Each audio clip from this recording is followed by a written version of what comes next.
Olá, vamos falar de um assunto que vira e mexe gera uma polêmica danada. A Bíblia é um livro misógino? É um texto que rebaixa as mulheres? Ou será que a mensagem original foi, sei lá, distorcida e mal interpretada ao longo dos séculos? Essa é uma questão complexa. Por isso, nesta análise, a gente vai mergulhar fundo no que as fontes bíblicas realmente dizem sobre o valor da mulher, sem medo de encarar as passagens mais difíceis, mas também sem deixar de lado os princípios fundamentais que sustentam todo o texto.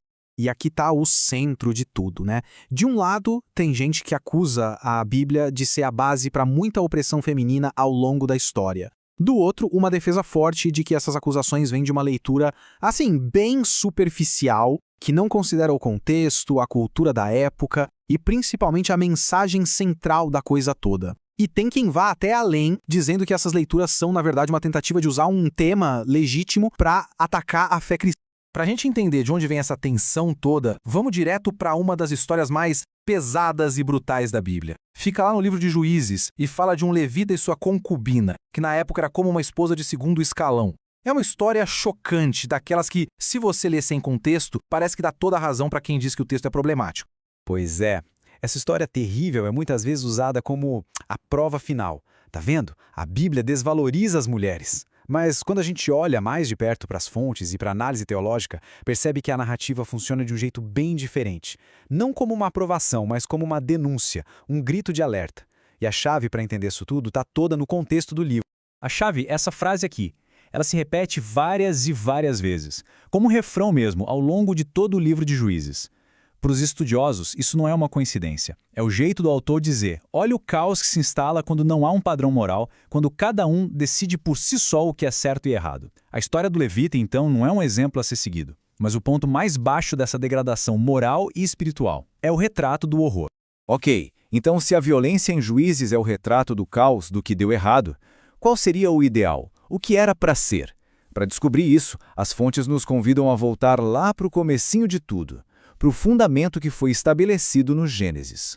E aqui está. Esse é o ponto de partida de tudo. E, gente, isso é revolucionário, percebe? Não tem hierarquia aqui. Não diz criou o macho à sua imagem e depois uma versão inferior. Não, diz macho e fêmea os criou. Ambos igualmente à imagem de Deus. A dignidade, o valor é exatamente o mesmo, compartilhado, ponto final. Ah, e aquela famosa palavra auxiliadora? Ela sempre causa confusão, né? Muita gente ouve isso e já pensa em alguém subordinado, um ajudante menor. Só que no hebraico original, a expressão é ezer kenegdo. E a palavra ezer, ela não significa uma ajudinha qualquer. Ela descreve um tipo de socorro poderoso, forte, essencial. E olha que incrível isso aqui. Para não restar dúvida do peso dessa palavra, a mesmíssima palavra ezer, que é usada para mulher em Gênesis, é usada em vários outros lugares da Bíblia para descrever o próprio Deus. Deus como o socorro, o amparo de Israel. Isso simplesmente aniquila qualquer ideia de inferioridade. Ser uma ezer é ser uma força vital, um socorro poderoso. Então, o ponto crucial que as fontes levantam é este: a desigualdade, as brigas por poder, as estruturas de domínio entre homem e mulher, nada disso fazia parte do projeto original. Tudo isso é apresentado como uma consequência trágica da queda, da entrada do pecado no mundo, é uma distorção feia do ideal de parceria e igualdade. Isso tudo nos leva a uma distinção que é, fundamental para entender não só essa questão, mas a Bíblia inteira. A diferença clara entre o que o texto relata, ou seja, descreve que aconteceu, e o que ele ordena, o que ele manda fazer. Confundir essas duas coisas é a receita para o desastre na interpretação. Pensa assim, de um lado a gente tem um relato. A Bíblia não passa pano. Ela é brutalmente honesta sobre as falhas da humanidade. Ela descreve o pecado com todos os detalhes, por mais feios que sejam. Do outro lado, a gente tem um mandamento, que é a prescrição de Deus, o padrão de como as coisas deveriam ser.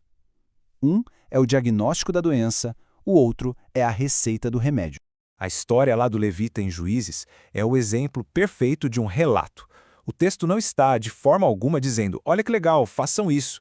Pelo contrário, ele está expondo as profundezas da depravação humana justamente para que a gente olhe e sinta repulsa, para que aquilo seja condenado. É um diagnóstico, não uma prescrição. E em total contraste com o caos de Juízes, a gente encontra na lei de Moisés vários mandamentos que protegem ativamente as mulheres. A violência contra a mulher não é só errada, é um crime com punição. Os mais vulneráveis, como as viúvas e os órfãos, recebem proteção legal explícita. Isso mostra que o padrão ético de Deus era o exato oposto da anarquia moral descrita em Juízes. E todo esse caminho, o ideal da criação, a tragédia da queda, a lei como um freio, tudo isso nos leva ao que as fontes apontam como o ponto mais alto da ética bíblica: a pessoa, as palavras e, principalmente, as ações de Jesus. Quando a gente analisa a vida de Jesus, o que se vê é alguém que não só seguiu a lei, mas que encarnou o espírito dela. Ele agiu como um verdadeiro agente de restauração. Ele ativamente quebrou as normas sociais e culturais opressoras da sua época para trazer de volta o ideal original de Gênesis, a dignidade e o valor plenos da mulher.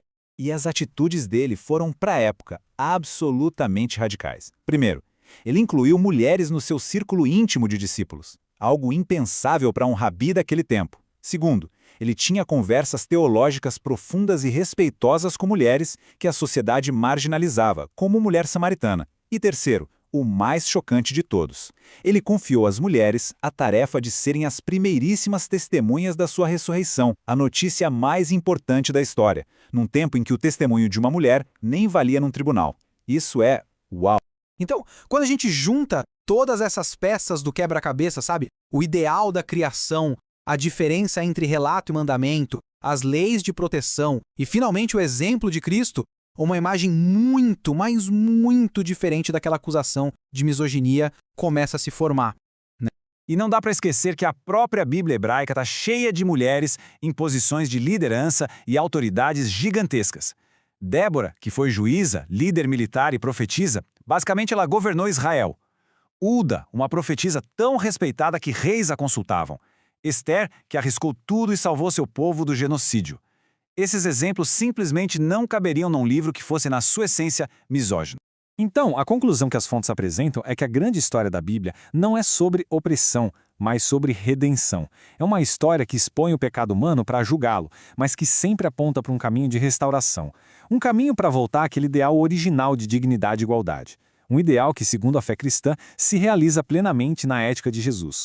E isso nos deixa como uma reflexão para levar para casa. Entender essa ferramenta, essa diferença entre o que a Bíblia descreve e o que ela prescreve, isso não só muda o jogo na questão do valor da mulher, como pode ser a chave para destravar a nossa compreensão de muitas outras passagens difíceis da Bíblia. Fica a pergunta no ar: de que outras formas essa distinção pode transformar o nosso jeito de ler as Escrituras?